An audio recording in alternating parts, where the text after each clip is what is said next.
আসসালামু আলাইকুম, আমি মোহাম্মদ জাকিরুল ইসলাম। আজকে পাস্ট কন্টিনিউয়াস টেন্সের একটি বাংলা অ্যাফার্মেটিভ সেন্টেন্সকে ইংরেজিতে অনুবাদ করব। বাক্যটি হচ্ছে কৃষকেরা বীজ বপন করছিল বা কৃষকেরা বীজ বপন করিতেছিল।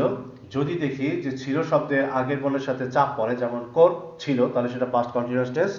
অথবা যদি চিন্তা করি যে বাক্যটা পড়ি কৃষকেরা বীজ বপন করছিল, মানে অতীতকালে ঘটতেছিল এরকম ঘটনা, তাহলে সেই অর্থেও এটা পাস্ট কন্টিনিউয়াস টেন্স। সাধু ভাষায় বাংলা ক্রিয়া শেষে যদি তেছিল শব্দটা থাকে তাহলে সেটা পাস্ট কন্টিনিউয়াস টেন্স হয়। কৃষকেরা বীজ বপন করিতেছিল, এই যে তেছিল থাকার কারণে এটা পাস্ট কন্টিনিউয়াস টেন্স। কৃষক ইংরেজি হচ্ছে ফার্মার। ফার্মার, যেহেতু এখানে কৃষকেরা আছে তাহলে ফার্মার্স। বীজ ইংরেজি হচ্ছে সিড, অনেকগুলা তাই সিডস। বপন করা ইংরেজি হচ্ছে সো, এর সাথে আইএনজি হচ্ছে শোয়িং। বাক্যের স্ট্রাকচার হচ্ছে সাবজেক্ট প্লাস ওয়াজ অথবা ওয়্যার প্লাস ভার্বের সাথে ING.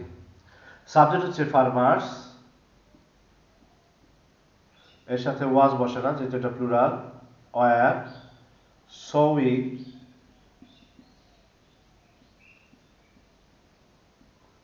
Seeds. Farmers were sowing seeds, কৃষকেরা বীজ বপন করছিল। ফার্মার্স ওয়ার সোয়িং সিডস, কৃষকেরা বীজ বপন করছিল।